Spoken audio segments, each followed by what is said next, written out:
কতটুকু সেগুলো আপনার পুলিশ ইনভেস্টিগেশন করছে, ভিতরে তারা রয়েছে।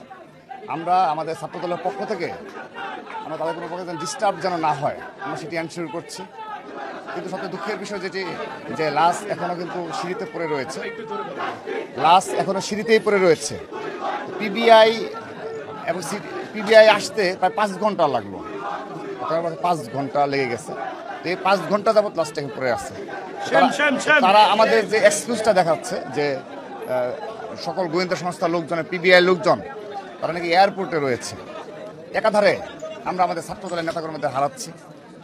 এটি 5 আগস্ট পরবর্তী বাস্তবতায় আমরা বাংলাদেশ জাতীয় ছাত্রদল সকল ক্যাম্পাসে সর্বোচ্চ সহনশীল ধৈর্য সহকারে আমরা নিজেরা শুধু রাজনীতি করছি না, আমরা আমাদের নেতাকর্মীদেরও সেই ধরনের রাজনীতি করার জন্যই উৎসাহিত এবং নির্দেশনা দিয়েছি।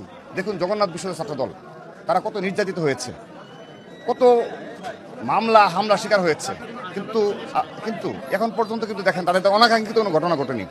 উপরন্তু আজকে আমাদের এক সহকর্মীকে হারালাম, যিনি বিগত ছাত্রলীগ দ্বারা নির্যাতিত হয়েছিল বারবার, এবং সেই নির্যাতনের তীব্রতা সেই সময় তাদের প্রেসিডেন্ট সেক্রেটারি ছিলেন এই দুজন, আসলাম ভাই এবং সুজন ভাই, তারা তাকে আগলে রাখতো।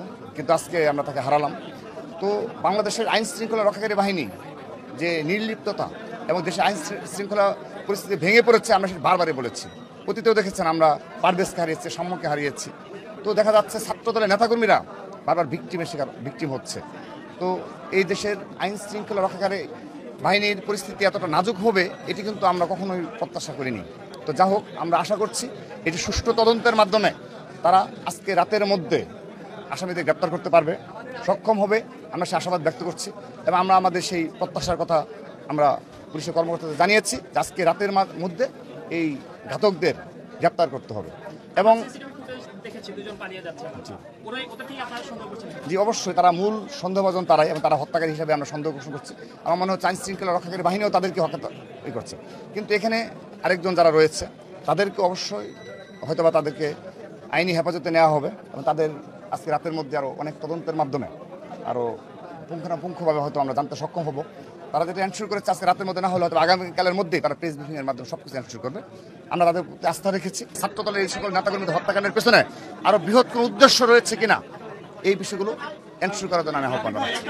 আপনি এরকম জগন্নাথ বিশ্ববিদ্যালয়ের একজন স্টুডেন্টকে এভাবে এসে ছুরিকাঘাত করবেন এরকম একটা বাসার ভিতরে, এটি কিন্তু অবশ্যই রাজনীতির পৃষ্ঠপোষকতা পেছনে থাকতে পারে।